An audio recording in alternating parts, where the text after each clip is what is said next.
Hello everybody, I'm Barrera Chávez and I'm going to present some important aspects of vaccines, a very important topic these days, and that we should know at least the basic aspects for general culture and health for us. I would like to start with a sentence from the World Health Organization that says, vaccination means saving lives, it means a better future for children and for children's children. First, what is a vaccine? A vaccine is a type of medicine that trains the body's immune system so that it can fight a disease it has not come into contact with before.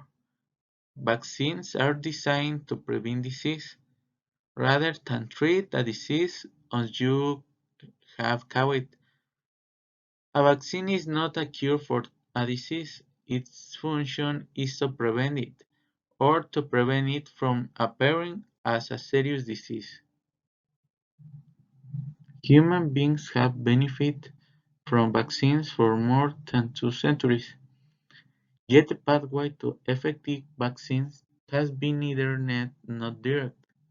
This presentation explores the history of vaccines and immunization, beginning with Edward Jenner's creation of the world's first vaccines for smallpox in 1790s.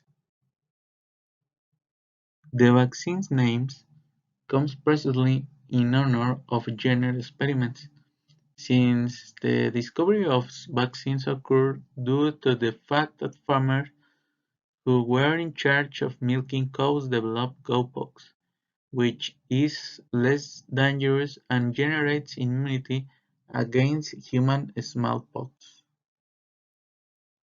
Jenner saw that the farmers in charge of removing milk from the cows had a lesion similar to that people with smallpox, but much less severe, and these people had immunity to human smallpox. With this discovery, a campaign began in which a large number of people throughout the world began to be vaccinated, which led to the craze in the last century that smallpox had been eradicated from the world, although strains are still preserved in some laboratories for research purposes. Here is an image that shows the importance of vaccinations. These two children were exposed to smallpox. The difference is that the child on the left side was not vaccinated against smallpox and the one on the right side was vaccinated. Many times we forget the importance of vaccinating because it seems that these are problems of the past. But if we stop vaccination people, this problem that seemed to have been solved will appear again and will leave sequels or deaths into return. A vaccine works by training the immune system to recognize and combat pathogens, either viruses or bacteria. To do this, certain molecules from the pathogen must be introduced into the body to trigger an immune response. These molecules are called antigens, and they are present on all viruses and bacteria. By injecting these antigens into the body, the immune system can selfly learn to recognize them as hostile invaders, produce antibodies, and remember them for the future. If the bacteria or virus appears, the immune system will recognize the antigens immediately and attack aggressively well before the pathogen can spread and cause sickness. Vaccines don't just work on an individual level, they project entire populations. Once enough people are immunized, opportunities for an outbreak disease become so low even people who are immune benefit. Essentially, a bacteria or virus simply won't have enough eligible hosts to establish a foothold and will eventually die out entirely. This phenomenon is called herd immunity or community immunity, and it has allowed once the fasting disease to be eliminated entirely without needing to vaccine every individual. Advantage and disadvantage. Advantage. Vaccination has greatly reduced the burden of infectious disease. Next, eradication of pathogen.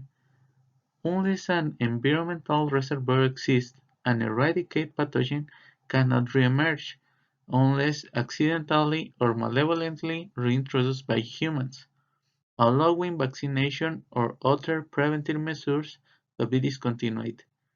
Elimination of disease.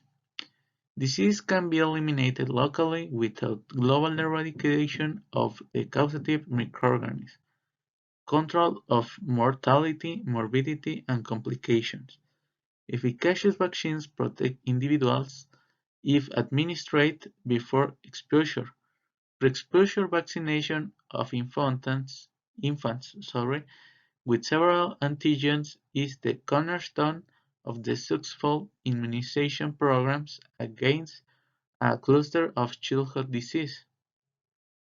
Disadvantage: because disadvantaged vaccines are used in healthy people, these must be safe, so adverse reactions must be minimized as much as possible, but it's not always possible. The vaccines have many types of adverse reactions, and they can be divided in common local reactions. They are characterized by pain, swelling, and redness at the sphincter site. They are the most frequent, occurring during the first 48 hours of vaccination, and may vary in intensity individually. They subside spontaneously in 1 or 2 days. Rare local reactions are characterized by abscess at the puncture site, with or without fever, with pus and inflammatory signs. Several several local reactions, redness or swelling at the puncture site, or hypersensitivity reactions.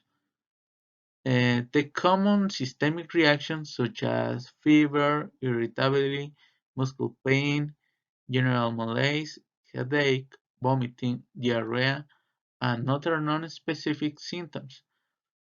Rare systemic reactions are the most severe reactions, such as skin rash, arthralgias, adenopathies, neurological reactions. What causes myelitis transverse? An example of a systemic adverse reaction is transverse myelitis.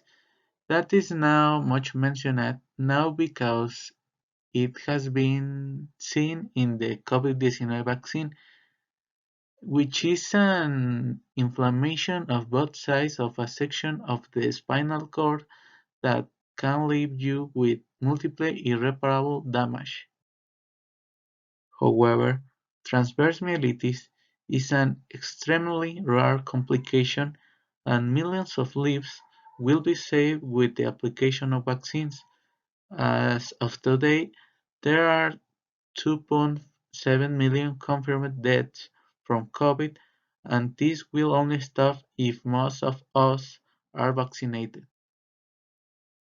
The question is, should I get vaccinated after knowing all these adverse effects? The answer is yes. Why? In vaccines such as influenza, in which a rare systemic adverse reaction is only seen in 1 in 6 million of vaccines given, which means that the probability that we suffer one of these is extremely rare. But the probability that we have a serious illness due to influenza, as in this case, is 1 of 1,000 of cases. Many lives are saved with this vaccine around the world. A vaccine activates our immune system without making you sick. Many dangerous infectious diseases can be prevented in this simple and effective way. Please get vaccine, not only for coronavirus, which is the one that seems to be present, but for all vaccine-prone diseases and promote vaccination among your family. Thanks for your attention. Sorry if it was boring. And these are my references.